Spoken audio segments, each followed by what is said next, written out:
आणि बातमी आहे मुंबई महानगरपालिकेतून। मुंबई महानगरपालिकेतील सर्वसाधारण सभेला दांडी मारणाऱ्या नगरसेवकांवरती कारवाईचे संकेत देण्यात आले।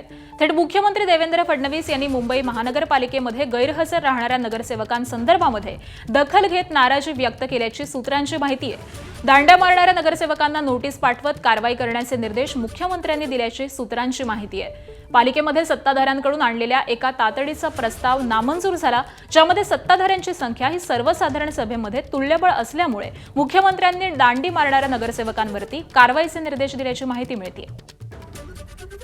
आणि याच सगळ्या संदर्भामध्ये अपडेट देतात आमचे प्रतिनिधी ईशान देशमुख सध्या आपल्यासोबत आहेत। ईशान, नेमके काय आदेश मुख्यमंत्र्यांनी दिलेले आहेत, काय अधिकची माहिती आहे?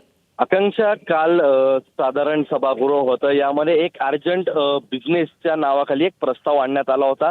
तो शिवसेनेचे गटनेते अमय घोले यांनी आणला होता आणि त्यासाठी बहुमत सभागृहामध्ये लागतं, म्हणजे 2/3 मेजॉरिटी ही सभागृहामध्ये पाहिजे असते। आपल्याला माहिती असेल तर महायुतीचं बहुमत आहे, पण सभागृहामध्ये काही नगरसेवक हे उपस्थित नव्हते, याचाच फटका या प्रस्तावाला बसला आणि हा प्रस्ताव हा पडला सभागृहामध्ये। त्यामुळे कुठेतरी मुख्यमंत्र्यांची नाराजी देखील आहे की नगरसेवक येत नाहीयेत का। आपल्याला माहिती असेल की 3 वेळा आता हजेरी ही नगरसेवकांची घेतली जाते, सकाळी, दुपारी आणि संध्याकाळी। कारण की सकाळपासून जे सभागृह चालू होतं ते रात्रीपर्यंत सभागृह चालतं, आणि सध्या अर्थसंकल्पावरती चर्चा चालू आहे, पण तरी देखील 40 नगरसेवक हे उपस्थित नव्हते आणि त्याचाच फटका या प्रस्ताव मंजूर करायच्या वेळी सभागृहामध्ये झाला आणि त्यामुळे कुठेतरी हा जो प्रस्ताव होता हा पडला। त्यामुळे सूत्रांच्या माहितीनुसार आता जे नगरसेवक उपस्थित नव्हते त्यांना नोटीस देखील पाठवणार आहेत आणि त्याचसोबत मुख्यमंत्र्यांनी देखील तीव्र नाराजी ही व्यक्त केली आहे।